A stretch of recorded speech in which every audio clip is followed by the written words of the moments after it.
everybody. Welcome to Quinta do Bonfim for this masterclass about climate change related included in our SumCamp 23.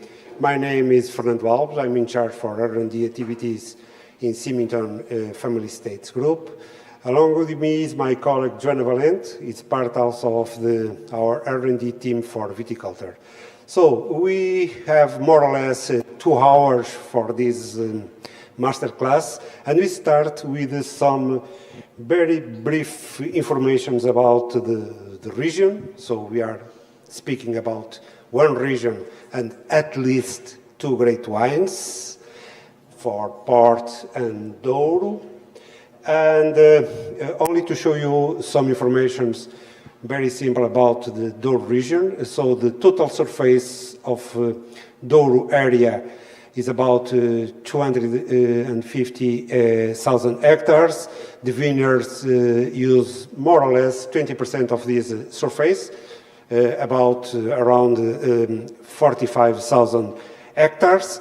Normally, we divide our region, the region is divided in 3 sub-regions, the Baixo Corgo, the Cima Corgo on the middle, and Douro Superior in the eastern part of Douro. And you can see the shape of the vineyards located in the region, more dense in Baixo Corgo, also a very high expression in Cima Corgo, and less vineyards in the Douro Superior area. So we are speaking about a very steep slope region. We can compare in this graph all the European mountain and steep slope wine regions. That means not only Europe, but we can compare these around the world, because the world normally speaks in mountain viticulture. It's a matter of elevation, not steep. And for example, easily we can see Douro compared with all other steep slope wine regions as more than 50% of total surface in difficult areas to grow vines and grapes in this kind of land.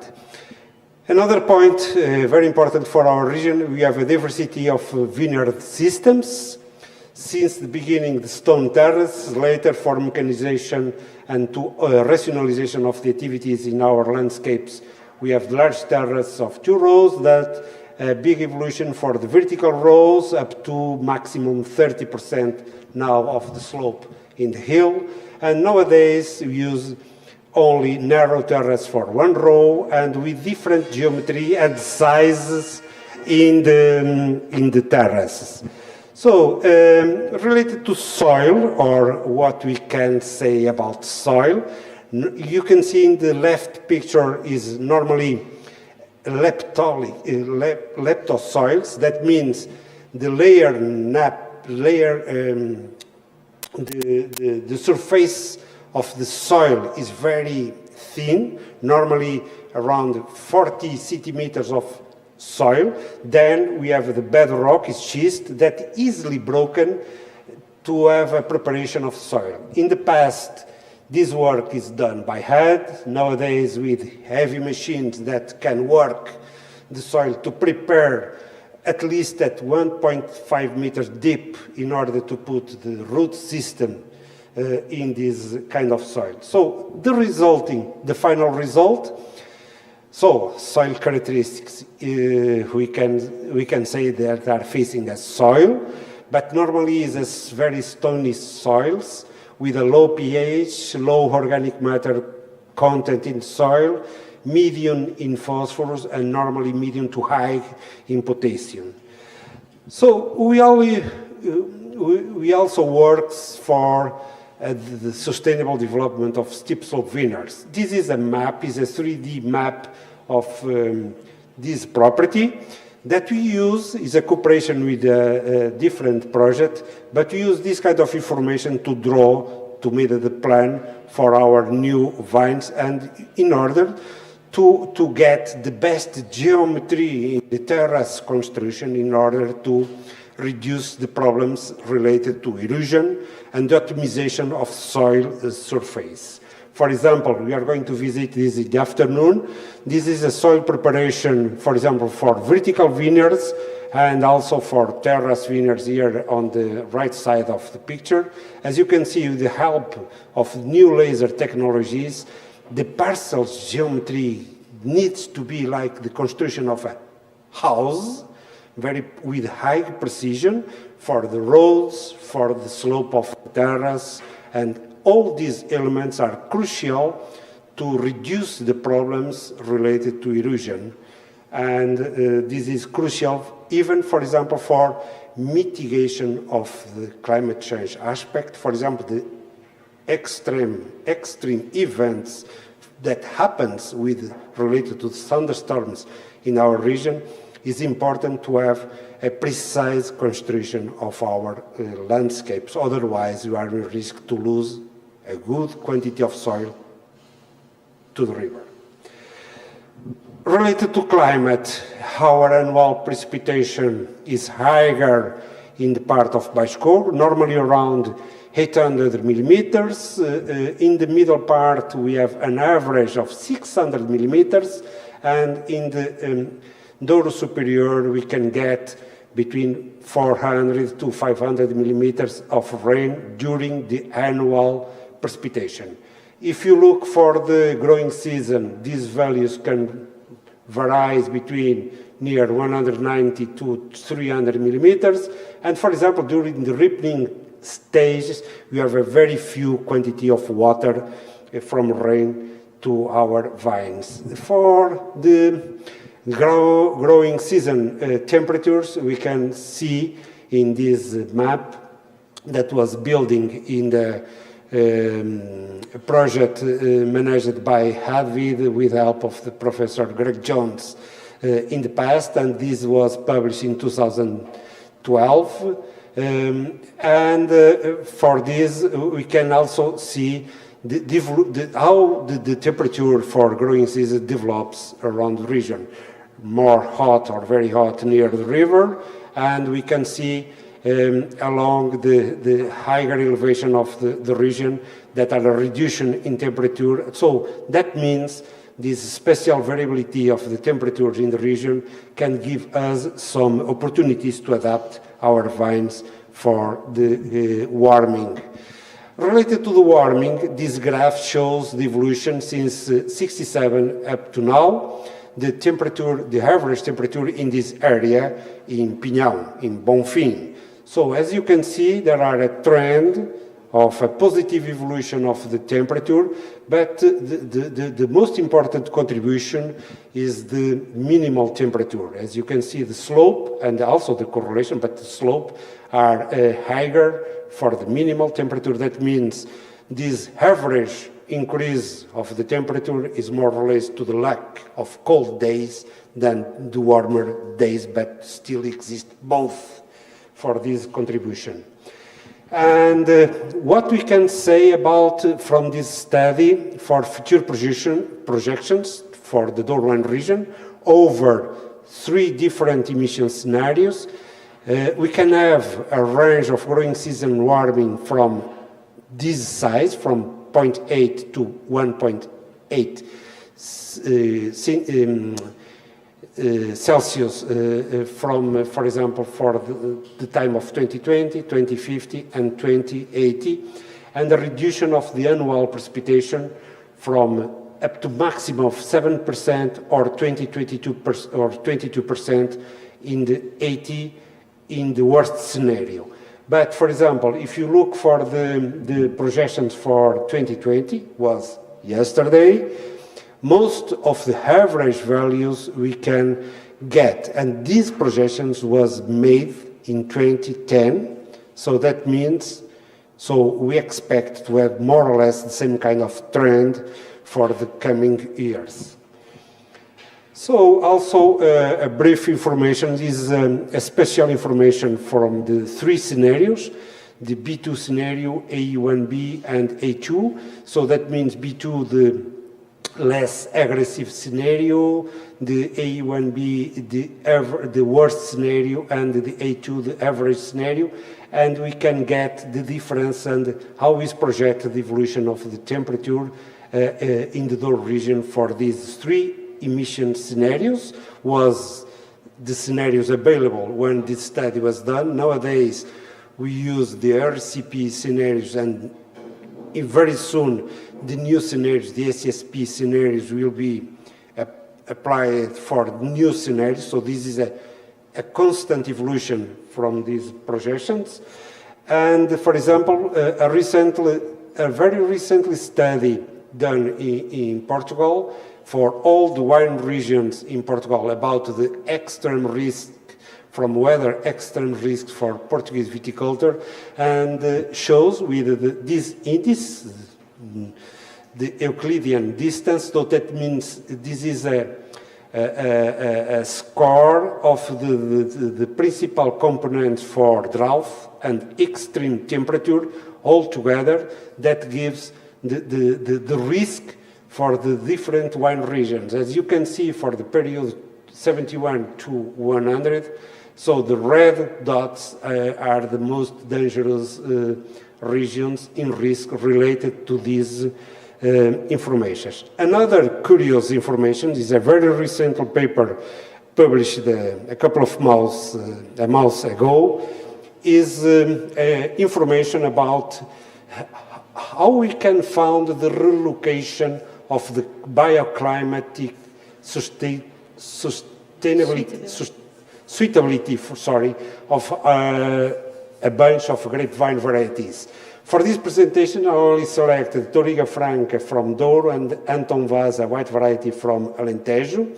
And in these three maps for Iberia, along with France and Italy, we can see in the left panel the historical data, and in the other two panels is the future bioclimatic suitability for these grape varieties for two scenarios, intermediate scenario and the worst scenario for the RCP climatic scenarios. And you can see that this suitability for these vines, for these varieties, moves a little bit for other locations, but is only related to the macro scenarios and macro indexes, bioclimatic index.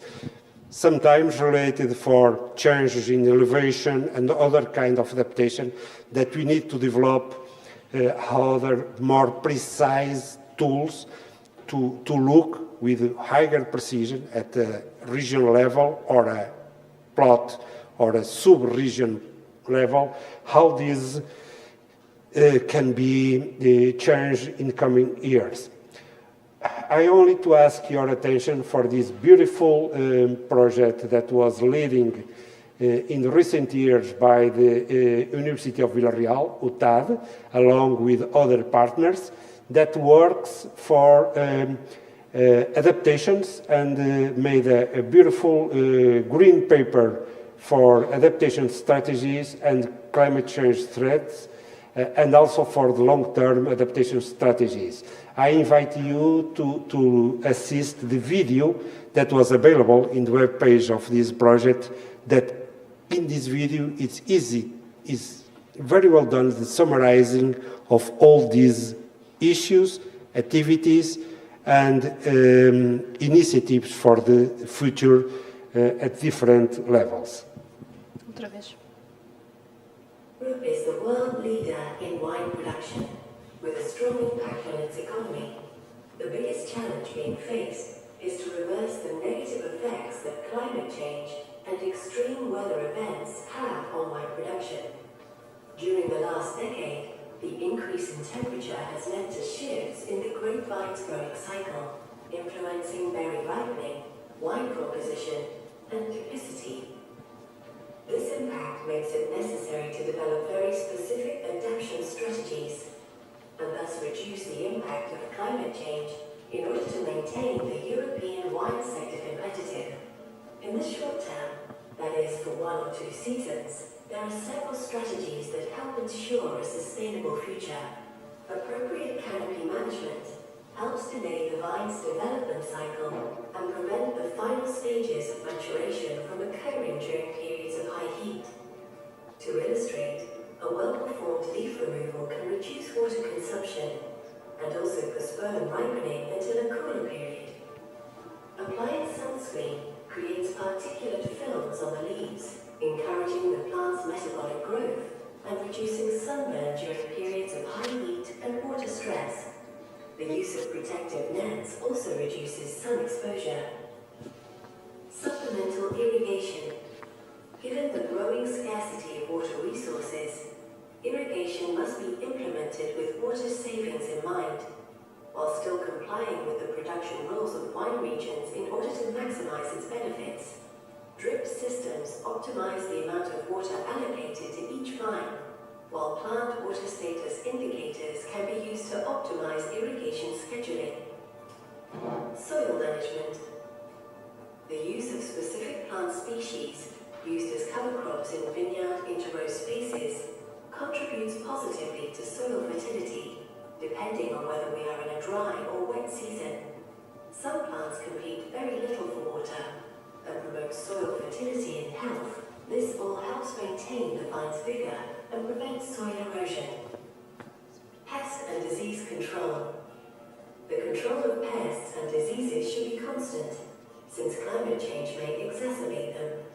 Long-term adaptation strategies comprise of all the measures that require structural changes of vineyard system. Training systems. Long-term strategies start with changes in training systems that should encourage heat and drought tolerance, reducing the accumulation of sugar content in grapes, and lessen the impact of temperature and radiation in the cluster zone. Cyan rootstock combinations. Another important measure to adapt to climate change is the selection of suitable cyan rootstock clone combinations to preserve wine's typicity while delaying grape ripening to better deal with the increase in summer temperatures and dryness. Although challenging, the goal is to find new varieties and clones that are more resistant to dry and very warm climates. Vineyard relocation. In more extreme cases, the relocation of vines to higher elevations, coastal zones, or areas with low sun exposure may be required in order to take advantage of more favorable climate conditions. Climate change is here, and educating the consumer to gradually adapt to different styles of wine resulting from modified terroirs is also very important.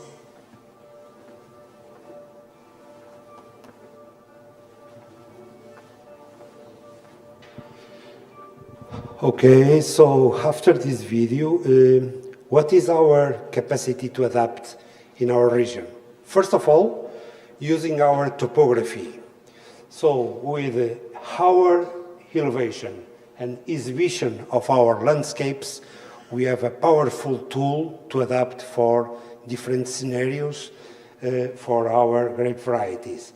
Then, along with studies of zoning for grape varieties, with a combination of GIS tools, that means Geographic Information Systems, that works a bunch of different years collected from the last 15 years in our properties for more or less 1.4 thousand parcels spread in our properties.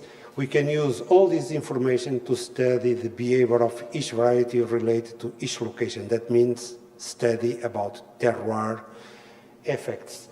And then with the classification of our properties, parcels and vines, with the support of aerial infrared image that classify with different vegetation index, how is the behavior and how the vigor of different plots or different properties are related to the quality, yield, and strategies for the management of these vines is very important for us. And with the combination of these two tools, I can give you an example. For example, you recently visit Vesuvio, here on the right side of this picture.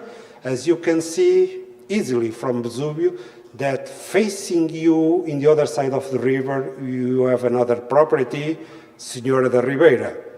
If you look for the two properties, and we draw a transect in this area, like made a slice in the topography of this area, and we're building the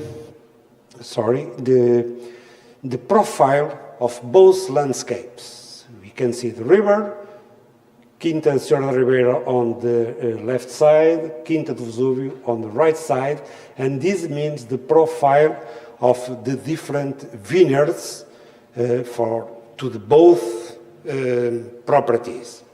And for example, we have two weather stations, one in the side of Vesúvio, another one facing at same elevation in the other side in Senhora da Ribeira, and we can compare the temperature of these two embankments, of these two banks, the right bank and left bank, with different exhibitions to the sun. And sorry, because we lose the signal here, was a short technical problem. Yes. Yes. Sorting out the technical issue. So obviously moving, I'll speak up. So moving the size higher up is not only very expensive, but there's also the question like, do you work together with IVDP as well? Because obviously the elevation in terms of qualification for the Quinta, for the beneficio, is very much graded. So if you move higher up, you can lose grades. Unless they So it's a rational question, but it's a very difficult to answer very quickly for you, because we made some contributions. Because first, the classification of the vineyards or the punctuation method was on the time brilliant. It was brilliant. The people and the person in charge for this made a great job, and without the tools that we have nowadays. But we need to, nowadays, it's more easy to classify with higher precision some of these geographical features like elevation, exhibition, and others. So, but now we have some new information about this, but it's more something that the region and the regulatory bodies needs to promote in order to apply these new tools for a new vision about these criteria for classification. Yes, for sure. So we come back. So using these two weather stations is very easy. It's located there in the profile of the hills, as you can see here, and looking at made an examination of the climate data for different years in these locations, what we can find in average. For example, the south exhibition property is higher in temperature for near 0.9 degrees Celsius on average, and for example, easily you can find a reduction in temperature with the elevation. So, with a combination of these topographic features, we can have a very wonderful tool to adapt for different evolution of the scenarios related to the climate change. Another one, maybe one of the most powerful, along with our topography features, is our grapevine biodiversity. Why? Because Portugal in the national catalogue has more 343 varieties, and the most important thing is near 250 are indigenous varieties, and from that 115 was cultivated and authorized in Douro region. So it's a lot of genetic biodiversity that we can use to adapt. Not only variety, but also the clones of this variety. And for this, there are a very important body, is the Porvid. Porvid is the Portuguese Association for Grapevine Diversity, which Symington is one of the founders members with high contributions since the very beginning. For example, we have in some of our properties, namely in Quinta do Ateide and Quinta Cavadinha, more than 500 clones in different experimental fields that use a surface near 6.5 hectares. And this is a huge work developed for a large team in the past for more than 40 years for both things, a conservation work with this contribution with more than 100 researchers in partial time that made a preservation of thousands of genotypes to more than 200 varieties. This is a kind of work, is more or less that building the Noah's Ark for the preservation of the diversity of these varieties. It's not a collection, it's a strategy to collect a complex and a very large number of different genotypes from same variety and put all together in the preservation field in order, if you need to recover a different variety or recover a variety from the past, you can at least using the diversity of this population to start a new work for this variety. So this is a wonderful job promoting by this association, and also very important is the selection of clones related for the gains and relation to the environment. For these, for example, more than 70 varieties, there are a lot of selection field trials, and since '84 they start the polyclonal selections. And nowadays is the first country to certify a polyclonal selection. And what this means is not to select one clone for one variety, but at least a bunch of clones, for example, 7, 10, 12, 15, that are the mix or the blend of clones that can give you more resilience of this variety to works in different climates and different environments.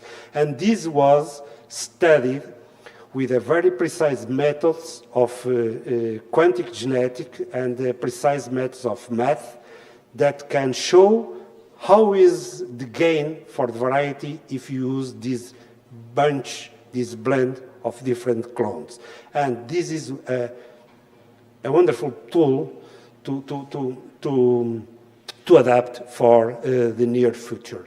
So now it's time to pass the word to my colleague Joana that speak about the strategies to adapt and techniques that are in use inside Symington for this adaptation and mitigation. Okay, thank you, Fernando, for this wonderful introduction. So, as we saw previous in that video, climate change requires mitigation and adaptation strategies, and we should select different kind of strategies, short-term or long-term. Short-term, those that we adopt during the growing cycle, and other ones that requires more time and planification, those like vineyard relocation or variety change that should be prepared before the vineyard installation. Normally, irrigation is present as a short-term strategy, but we believe that is not exclusively a short-term strategy, because irrigation requires planning, structures to irrigate, and everything that involves previous planification when we are installing the vineyard, and also because when we apply water, we are influencing the vines and their behavior, and the water has this cumulative effect through the years. So we put the irrigation in between the two strategies. Today I will speak a little bit. Fernando already gave some lights about our work at Symington, but I will speak a little bit about what we are doing to adapt to face the climate that we already know that has changed. So, from this topics, what we are doing nowadays in our company, a little bit of everything. Applying or at least studying, trying, experimenting a little bit of everything. As Fernando told, we have this advantage of being in the viticulture, mountain viticulture area, so we can play with elevations and exhibitions. So we have this advantage, and we also consider that in our case, vineyards layout is also a very important thing to face the adversity, because we can select a kind of vineyard or the orientation of the rows for a better position to the vines. And I will start to speak a little bit about this project that is very, very important that we have in Symington, the Symington Grape Libraries. They were established in 2014 with the aim of contribute to the preservation of some of the local varieties that used to be planted and very common in the Douro, but that are not anymore. And also to promote the vine diversity here in our region. In these grape libraries, we don't have exclusively Douro varieties. We also study other varieties from other wine regions in Portugal, and we have also some international reference to compare their behavior in the same climate with our indigenous varieties. These camps are very important to study viticultural parameters and to know their enological potential. And we use these fields also to cooperate with several R&D departments and universities, not only in Portugal, but also in other countries, mainly European countries. Our grape libraries, nowadays we have 3. They are located 2 in Cima Corgo and 1 in Douro Superior. I will start speaking about the grape library from Ataíde in Douro Superior. Ataíde is a flat area where we have our organic vineyard.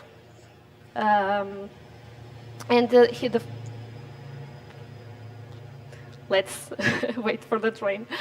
It was installed in 2014. Here we have 53 varieties, red and white. In this field we have 200 plants per variety, so it is a good number for each grape variety. And here we have represented the most important varieties in the Douro, and some of the most important varieties from the other wine Portuguese regions. And as I said previous, we have also some international reference, red and white, for comparison. In the same year, we installed the second field with siblings plants, okay, the same vines, here in Bonfim. Here in Bonfim, we have a plot with a different configuration. We have narrow terraces and vertical rows with the same exhibition, which is a very good opportunity to study their behavior in different kinds of vineyards. Here we only have 29 varieties. We have also some whites, but in less number, are only 11. And we have less plants. We have the range varies between 25 and 75 plants per variety. And the last but not the least, tapadinha, which is very, very important. Probably you already heard about tapadinha, because you probably have tasted already Pequeno Dilema. Yes, okay. Tapadinha is our property with this grape library collection with 11 white varieties. Tapadinha is in Valença do Douro, and the vineyard has an elevation of 580 meters, so it's high. Yeah. In these grape libraries, we study Lots of things. First of all, phenology. It's very important to understand the life cycle, the growing cycle of these varieties. If their cycle is short, is long, if they have later bud break, if their variation is early or not, everything, all these things are very important to understand their behavior related to climate. And we do this work since 2017. In Bonfim and Ataíde, since 2021 in Tapadinha, and we follow the same protocol as VitAdapt project in Bordeaux. This protocol requires visits to these plots 3 times a week during bud break, flowering, and vibration, and we evaluate the development to determine when is the day of the year that these varieties reach 50% of these phenological stages. And then, after variation, during the ripening period, we collect samples every week to evaluate the ripening dynamic. Our lab analyzes more than 20 parameters, so we have lots of information about these grapes and how they develop. And we are focusing our study mainly in sugar accumulation dynamic. And we are also starting to study some part of other primary metabolites. But today I will show you some preliminary results just to have a look of what we can obtain with this work. In this graph we can see only the mid-date for variation. This is the average value for the 29 varieties we have in Bonfim and Ataíde in common. Okay? Not the 53, not all the varieties from Ataíde, but 29 we have in common in both grape libraries. And we can see that from the first, Toriga Franca is the first one to reach 50% of variation here in Bonfim. And from the first to the last, which is Toriga Fêmea, we have 19 days of 19 days of interval, which means that we have a huge space of time between these two grapes. And the orange dots are related to the same varieties, but in Ataíde. And we see that Toriga Franca is also in the top 3 there. And the last one is also Toriga Fêmea. And they have an interval of 18 days between the 50% of variation. And also very, very, very funny was to understand that even variation, we already knew that bud break and flowering was always first here in Bonfim. But we never had noticed that variation is also first here in Bonfim, because we always think that Ataíde is hotter, the climate is different, so probably variation is already first there. And the fact is not. It's here first, and then the maturation period is shorter there in Ataíde.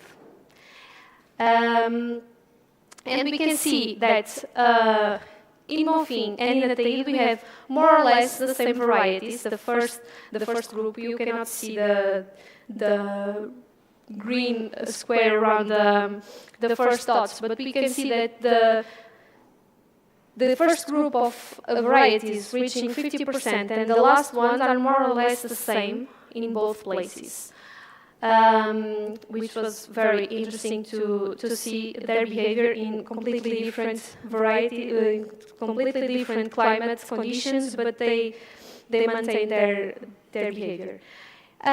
Here I will not be very exhaustive. My sound is off, but okay. We have the mid-date variation for all the 53 varieties of Ataíde only, exclusively at Eid, and we have 19 days of interval between the 50% of each variety. And in the right side, we have a work we done with maturation, the ripening values analysis we do weekly, and we did a work of interpolation for a specific target value of sugar. We decided to do this interpolation to values between 180 grams per liter and 220, and here we have the values for the day of the year when these varieties reach this target sugar level of 200 grams per liter. And we see that we have a range in this, only in these 53 varieties, we have a difference of more than a month, 35 days of difference. It's a lot, yeah. But we cannot forget a very important player in this game, the rootstock. Many times we always speak in grape varieties, when we forgot what is under the soil, which is the rootstock. We do this work in this field in Quinta da Cavadinha. This vineyard was planted in 1997, so it's an adult vineyard, very important for us. In this vineyard, we have this trial with 4 different varieties combined with 5 rootstocks. And we do since the beginning of the century. We are studying different parameters in this vineyard in cooperation with the University of Trás-os-Montes e Alto Douro, and with ADVID, which is an important association here in our region. We are mainly focused in the relation between the rootstock and the variety, and how the rootstock can influence the expression of the varieties. And just to give you an example, we can see in this graph the effect of the rootstock for 2 varieties, Touriga Nacional on the top and Touriga Franca. And what we see in these different colors is the number of days that we have first from the January 1st until bud break, then from bud break to flowering, from flowering to veraison, then from veraison to the target sugar level of 200 grams per liter, and for 220. And what we see is that the same rootstock has a different relation according to the grape variety. We see that, for instance, the rootstock seems to do not have a high impact on phenology and sugar in the case of Touriga Nacional.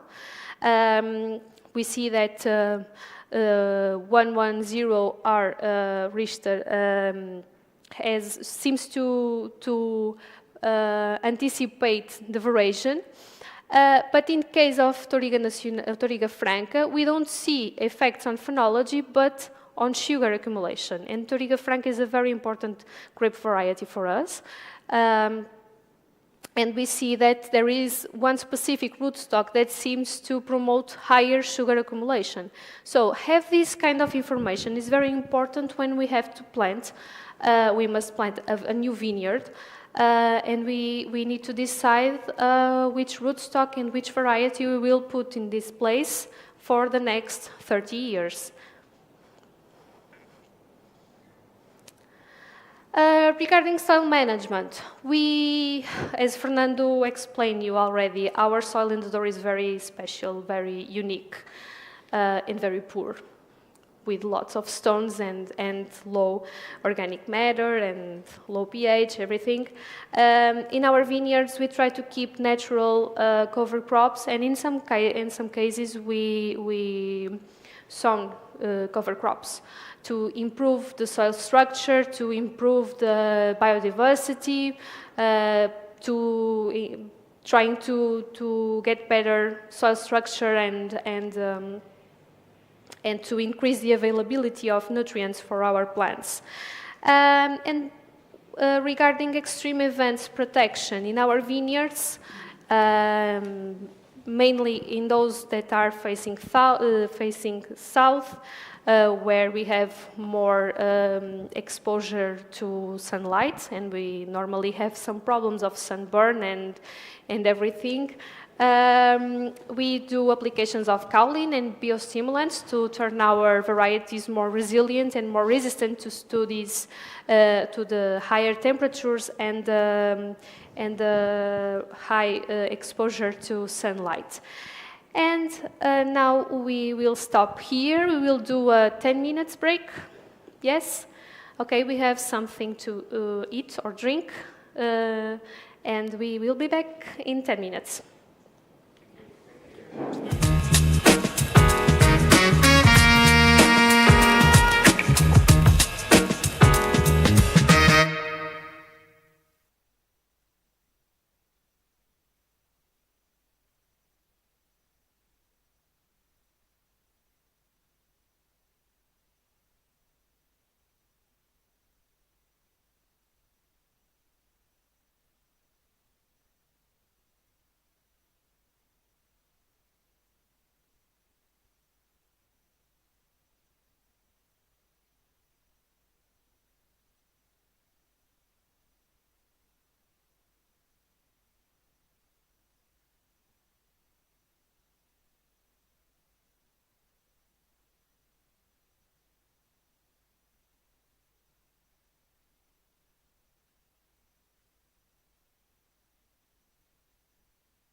Hello, we are back for this talk.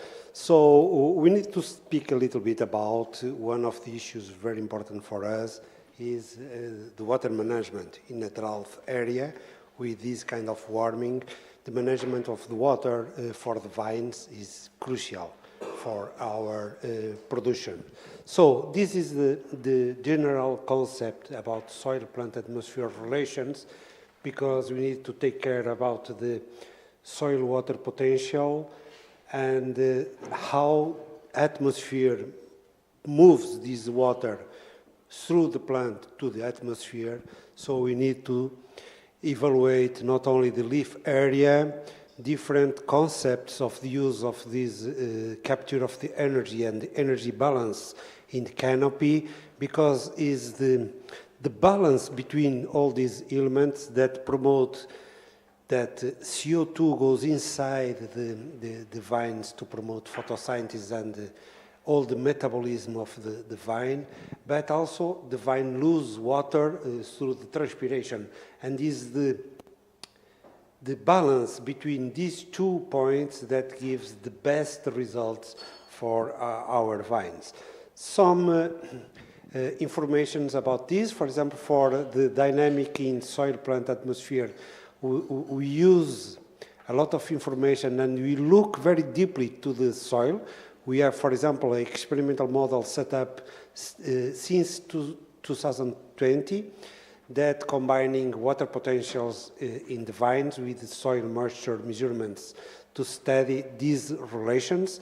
And we use, as you can see, these access points for probes that can measure up to 1 meter deep the different layers of soil at each 10 centimeters of the soil, and this gives us a very beautiful information, for example, that we can summarize in this graph because we examine soil previous from this project that started in 2020, but we start to study this behavior in soil. For example, we use only this example for 4 layers of the soil, 30 centimeters, 50, 70, and 90 centimeters, the red line in these graphs, since 2017, and for each viticultural year that starts in 1st November and in 31 of October, we have these weekly measurements that give us a precise information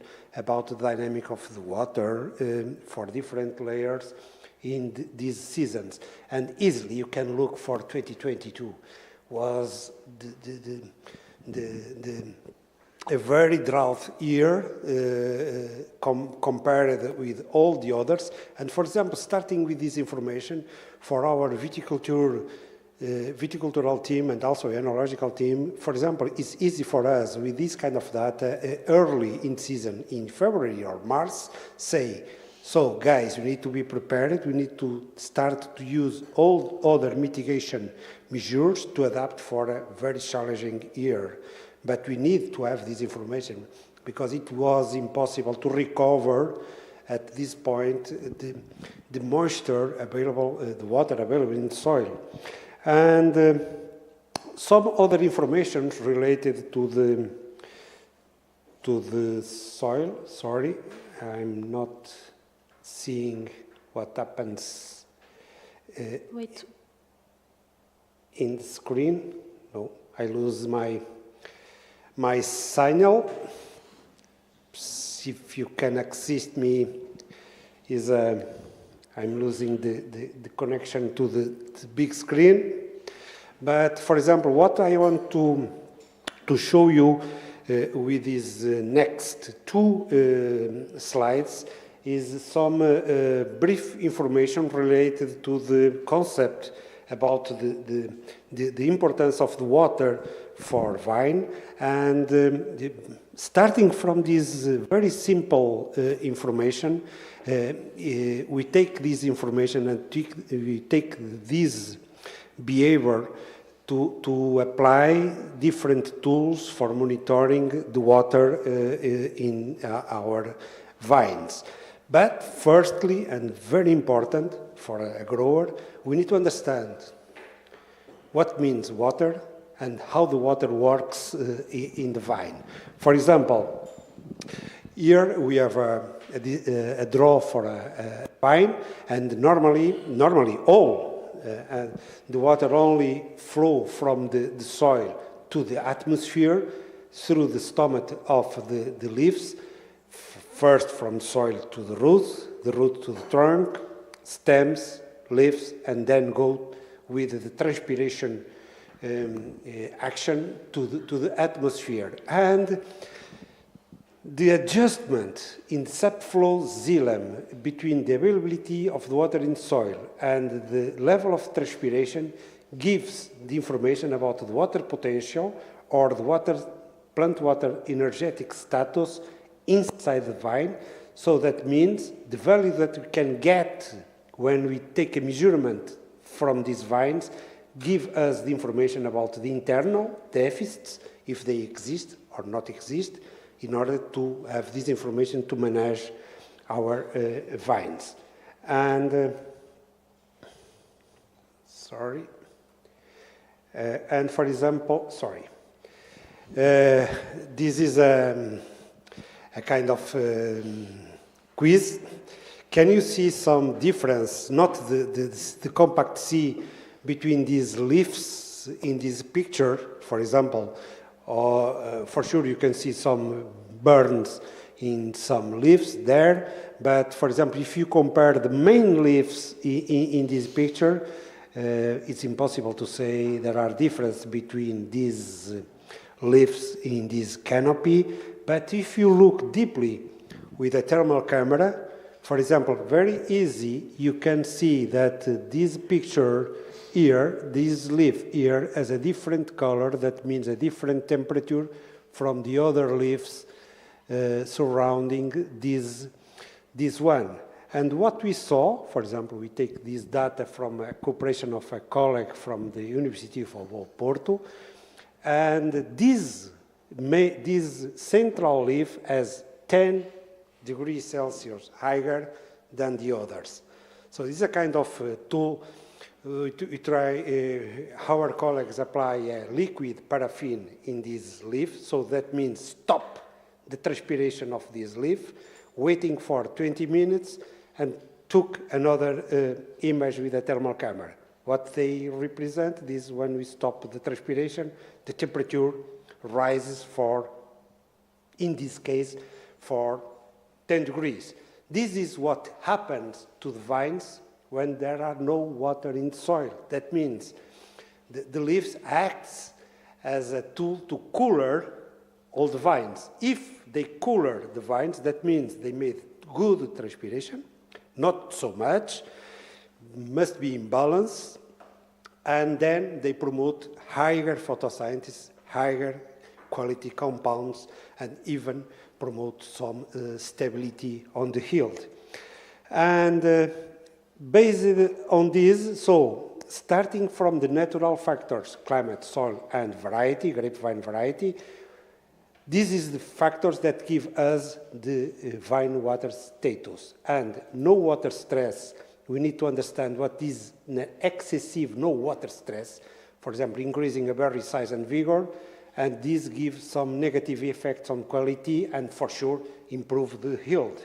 But also, for example, if we get a water stress excessive, for sure we get some physiological disorders with negative impacts inside the vine, with reduction in quality and also reduction in the yield. So we need to work in balance between these two extremes to get the moderate water stress for our vines. And we need to understand what they mean, a moderate or controlled water stress that control the berry size and vigor, and that improve the quality of the compounds and other metabolites for this, and which is and for sure we get positive effects for quality, and we can keep the yield for these vines. And for example, if for the first point, for no water stress, we can apply drainage systems, some cover crops, or something that reduce the vigor and control the vigor, but for the excessive water stress, we need to, or moderate water stress, we need to apply a depth irrigation. That means apply, or how to apply, supplemental water that needs for the metabolism of the vines. And for this, we need to apply, for example, this is only pictures of different tools that we currently use in our experimental vineyards in order to get data to give to all the vineyards in our management some information about how to do this management of the water. For example, we apply some very new systems of subflow system. That means that measure online transpiration of the vines, and this is in correlation with the soil availability and the demand from the atmosphere.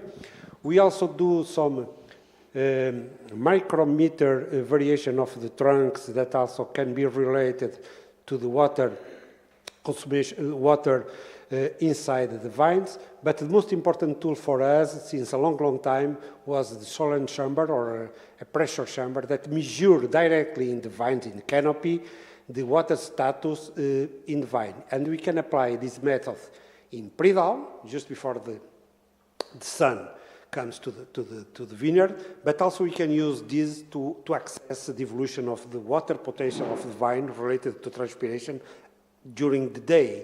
Is the pictures on the right side to make a demonstration how this works, a technical part of this works. And the final results for this is our decisions to apply water are based in the vine water status. So this is an example, for example, for Touriga Franca and Touriga Nacional, without irrigation in one of our experimental trials, and we can compare how is the behavior of these vines in 2020 compared to 2022. This is very important because at certain time, at certain value of this potential of the water inside the vine, we need to take decisions, or to apply water, or to do another different management in the canopy in order to have the correct water status for these vines in order to develop the best quality for our needs. Now, another tools that we apply also to manage and to support decisions. Now we are going to speak a little bit about how to take decisions and speak a little bit about the tools that we apply from recent, past and ongoing projects that promoted new DSS, that means decision support systems, that are open not only for the viticultural team, but at the end of the projects also open to the region and the world. Joana? Thank you. In fact, I will speak a little bit about a few projects we have been involved in the past years, recent years. As you can imagine, this kind of information that Fernando showed us about water potentials, about soil moisture, all these things are time-consuming, are hard to obtain this kind of information, and so we are always looking for ways to turn it easily. And so there are things that we are not able to do alone. Our research and development team is not able to do it alone, and so we are always looking for partnerships and international consortiums to have the cooperation with teams that are able to develop things that we don't have the expertise or the means to develop. And so the first one I will present you is the Vine Scout. It's a vineyard. It's a robot to use in the vineyard. In the two pictures, you can see the first and the last prototype. This project already finished. The robot is ready to be in the market. They just need a company that be interested in sell it and turn it commercial. But this equipment is completely autonomous, so we don't need to put a map. He can orientate himself with the GPS and some sonar devices, and so he can circulate through in the vineyard without any kind of human interaction. And we can, and he's built in a plug-and-play concept, so you can put any kind of sensor that you want to take information in the vineyard.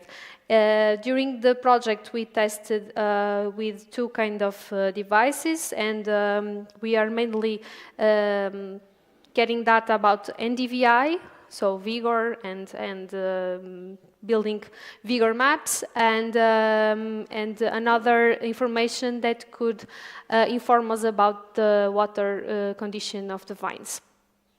I will show you the last video from the project.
So, taking data is very important. Collecting data is very important, but we also need to take decisions with this information, and it's and it's necessary to know what to do with this information we collect in the vineyard.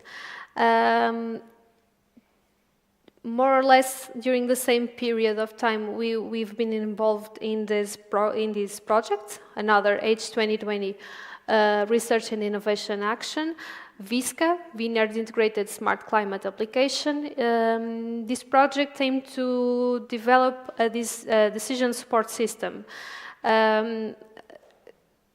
If we think about the climate change and all the uncertainty we will have in the future, it's very important, everything that we could have in advance, anything that we can know with some days before, it's very important to take action. And in this decision support system, we had climate forecasts in different time scales. We had phenology models for prediction when the phenology stages will occur, and we also had a part that gave advice about the vineyard management, namely with two specific interventions, canopy management and irrigation. Regarding canopy management, here in Symington, because in this project, in this consortium, there were two end users, two wine companies trying this tool and testing two different canopy management, actually three. I was not remember about Codorniu, but yes, three wine companies testing these two canopy management operations, and us here in Portugal and Spain, we tested crop forcing, which is second pruning after flowering to delay the maturation period. And in south of Italy, Mastro Berardino tested severe trimmings, different kind of trimmings to evaluate also the impact in the growing cycle of the vines. Nowadays, we are part of this consortium in VitiGeoS project. It's also a platform, but a little bit different from Visca. In this case, we have lots of different services in this platform, and using the Earth observation services that are open source in Europe. We combine the satellite imagery with sensors in field to get information. We have also here all the climate forecast. We have disease models and warnings and advisory about the interventions. We have phenology forecast and detection done in different ways by satellite and with in-field cameras. And this project aims to give to the wine growers all the information and in advanced early warnings for we can take action before the problems. I will show you the video as well.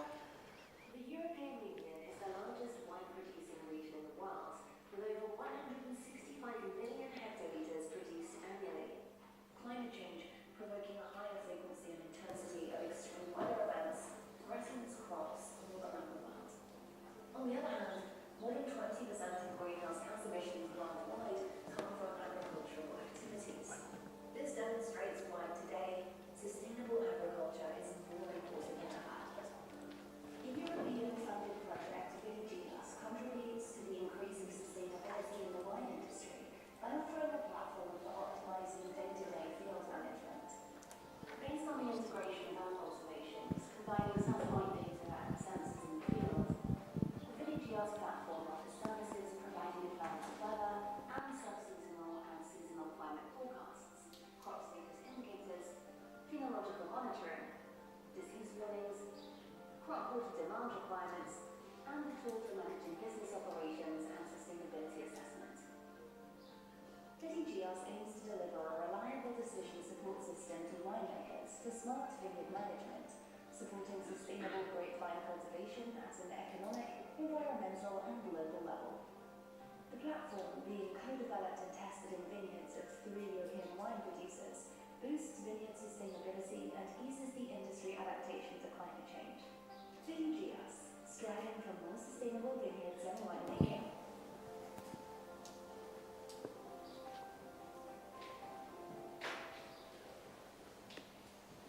So, just to finish this part, being involved in these international consortiums allow us to try new things, improve our own trials and experiments.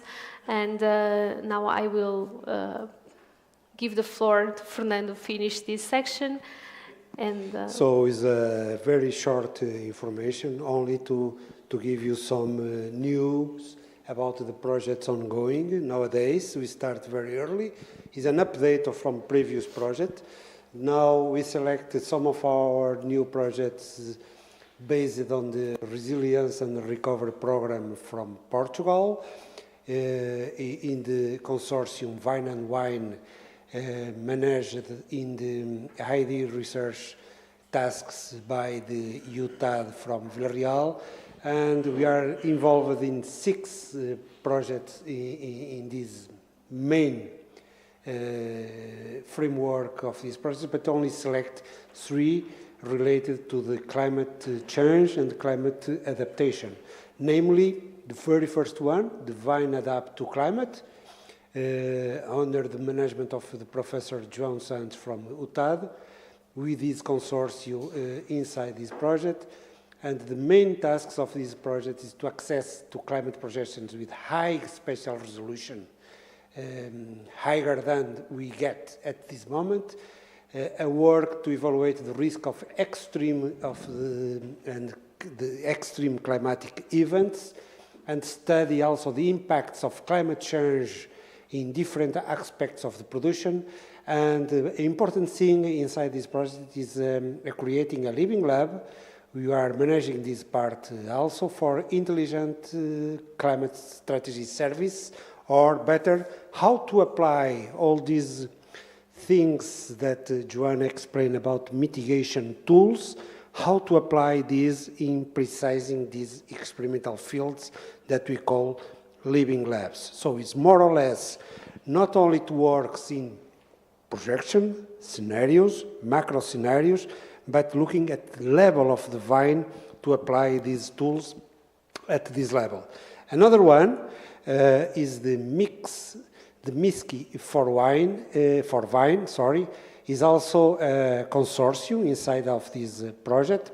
And the important things and important goals of this project is the study of the new exogenous particle film formulations. That means sunscreen protection for the leaves, and a different new formulations to study in field. And also there are a second part of this project is to study different strategies for cover crops that promotes the microbiome and soil quality. For example, we start the last autumn the establishment of new 7 strategies of cover crops, different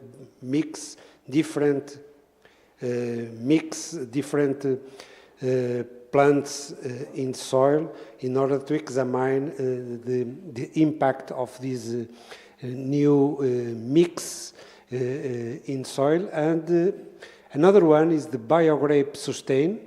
This one is led by the Institute of Agronomy from Lisbon, along with these teams in the consortium. And the most important tasks for this project is to study and identify, made a molecular identification of new genotypes, for example, discover new varieties, the application of tools of bioinformatics of the gene transcription in order to understand which are the genes responsible for different tasks that these vines, these varieties apply to deal with heat and water stress, for example. And then, which is the gain in abiotic and biotic stress tolerance related, for example, to the clonal and clones selection and study of this behavior for these varieties. And lastly, the study of the microbiome diversity of vineyard ecosystems and how this can help to the health and to promote quality from the soils, from the vines, and from the wine in these products. Only to finish, and as a commitment for the near future, and as part of our ambitious climate change strategy, Symington is recently, or 2 years ago, certified as a B Corp company, the very first one in Portugal for wine. we take part of the International Wineries for Climate Action that works along also the first one in Portugal to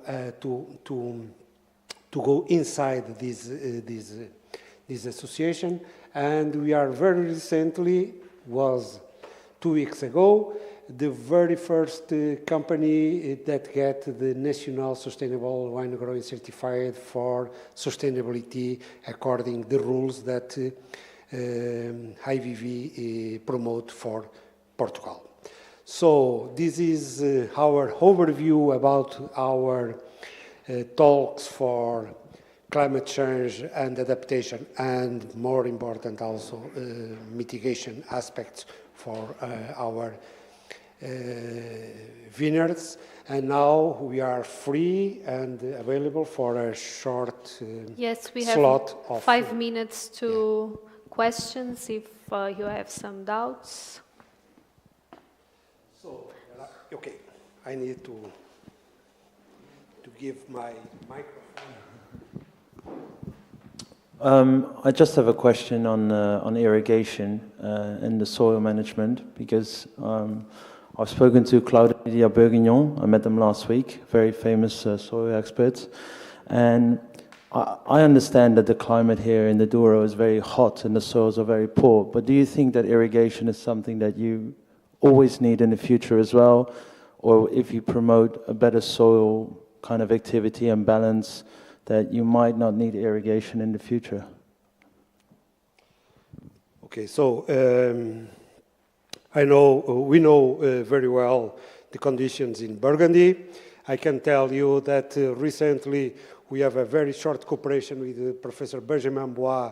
He's one of professors of Dijon University that are related for climate, soils, and these kind of actions, because we share some of our samples from Chardonnay in our grape library from Ataïde to a study about metabolomic of Chardonnay and Pinot Noir around the world.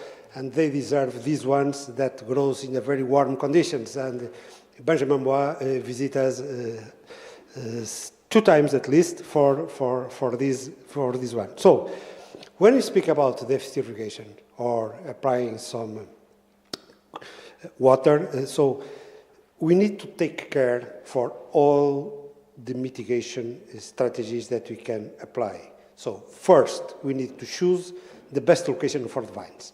Then we need to promote the health of the soil. Then we need to have a balanced canopy management in order to reduce the water needs for the vine. Then what I say in one of our slides is how to apply supplemental water. So only if we need, we apply some water to the vines. For example, I give you a practical example for this year. Based on our measurements in vine, in order to define if we need to apply and which is the amount to apply. For example, we start our measurements in 15 May. For sure, in Portugal, we have a different climate this year because we have a heavy rain during the last autumn.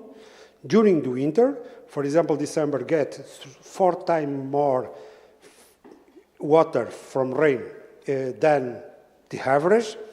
And even in the first 10 days of January, we have the average rain of this month in 10 days. So we are totally plenty of water at this time. But since January, almost until May, there are a lack of rain like in all European countries. And when we start to measure in May, the values that we get give us the information that we need to apply some water in falling day. But in falling day it starts to rain. And during 1 month, we get near 90 to 100 millimeters of rain. So at this moment, based on this information, based in the canopy management, based in, for example, we start already to apply some sunscreens in our leaves. So we delayed the needs to apply this complementary water, maybe only, this is a kind of breaking news, so I need to look for the camera, maybe on the next week. Maybe on next week. So that means We are behind the normal time to start this, but it's only possible if you get this correct information from the field. And I totally agree with your question, because it's not the holy grail to solve all the problem, but we need to look for all the framework to act in the water management. Water management, that means all the techniques that you can promote to reduce the water needs, the water consumption, the water transpiration, and so on, to the vines. Yes, it's not only irrigation, it's all the agricultural practices you can combine to improve the vine water consumption and help vine to manage correctly the water available. Another question? Yeah. Yeah. So I saw that a long-term solution is the relocation of vineyards. But in terms of, to what extent do you think that using other, or different clonal selections of vines is able to sustain the vines where they are right now and give the right type of fruit or quality of fruit? Yeah, this is an interesting question, but for sure, we don't have time to show all the data that we can not only collect, but the data that they can get access with, for example, in cooperation with Porvid, the association. For example, related to clones.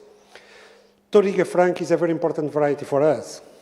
For sure, you learn a little bit more about Touriga Nacional, but Touriga Franca represents near 25% of total grapes planted in Douro. And for example, in one of our properties in Quinta do Teide was established the very first field trial for the study of clones for Touriga Franca with 120 clones installed there, with each one with 4 replications.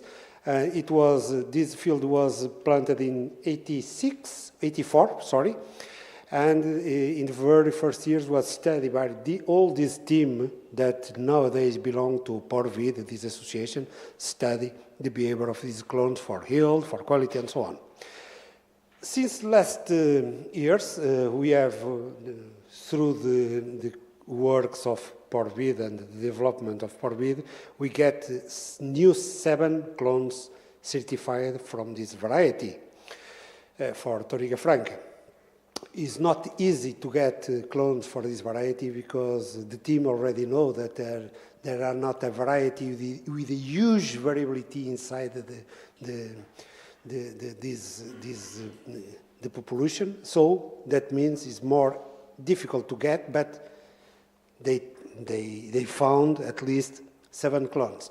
So we know which is the clones, and we start to study these 7 clones in field. For example, for Touriga Franca, that normally is a variety that have a low sugar accumulation in field and sometimes have some problems with related sugar accumulation and ripening correctly at the end of the season, we found there are some statistical difference between the clones. For example, with a variation in bricks or in alcohol content from 1.5 degrees between the clones. So it's very important to choose the variety. Also, with the work promoted by the team related to the heat balance for Tempranillo, for Titerroris or Aragonés, as the variety is named in Portugal, with the synonym of Titerroris in Douro and Tempranillo, as you know.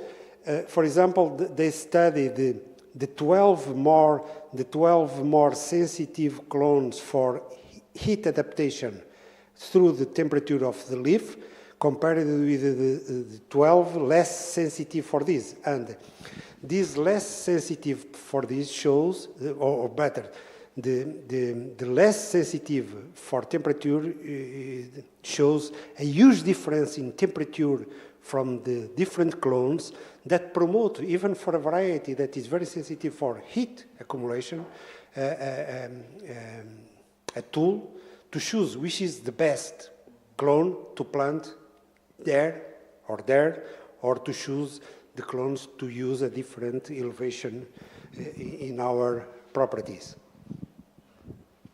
Okay. Another one.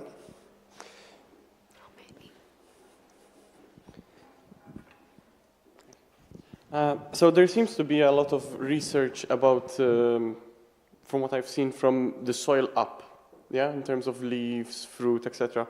Is there any research about the roots themselves? Like when you're irrigating, are the roots growing downwards or a bit more lateral? And like, do you see any difference in the vineyard when the roots are growing downwards or lateral? So yeah, there are a lack of information on these issues. For example, related to how the roots develop, related to deficit irrigation. For example, let me make some information. There are some very few works done in Douro region in the past that was related to how the root system develops in terraces, in vertical vineyards, but was a study promoted in years 80, more or less, I think. And nowadays there are no more information about this. We are prepared, because I say to my colleague, because maybe I get more 6-7 years to get retired. And since we apply in some experimental vineyards from several years this strategy, we are ready to go deep in soil and apply the precise protocol to examine what happens to this root system. But, for example, we don't speak about this, but most of our experiments, trials nowadays is not about water application in vine, is how to apply the water. So how to apply in different frequencies, different amounts in order to promote a deeper growth of the roots in soil, in order to reduce the frequency needs of irrigation. Normally we can apply once per week, but if we, instead of 7 days, we can get a new irrigation for 9 or 10 days, this is huge efficiency for irrigation systems, for power, for energy, for sustainability, and even for resilience and adaptation of the vines, because we don't look at this only for the efficiency of the system, but most important for the efficiency of the vine. And another one candidate, one more maximum, or I get information from the... Yes, very quickly, very quickly, very quickly. Can you explain to me, when you talk about sunscreens to the vines, what type of sunscreens, like what is the application? The application are exogenous compounds with kaolin and other substances. It's like put a film, we spray with these compounds, the leaves, and it's like a film in the leaves and the bunches that protect from the radiation, and helps the vine regulate the temperature, the leaves temperature, the canopy temperature, and so on. And is that organic? Yeah, totally organic. Yeah. So, and the main impact, the main objective is to reduce the temperature of the leaf. And there are some works published already, even by the team that works now in this new project with us, that shows the impact of the reduction of temperature in the leaves and how this technique can promote more efficiency in the metabolism of the vine. Yes, Okay. We have a trial with these new compounds near the restaurant where we will have lunch right now. So we finish the session and we will be back at 3 p.m. Thank you.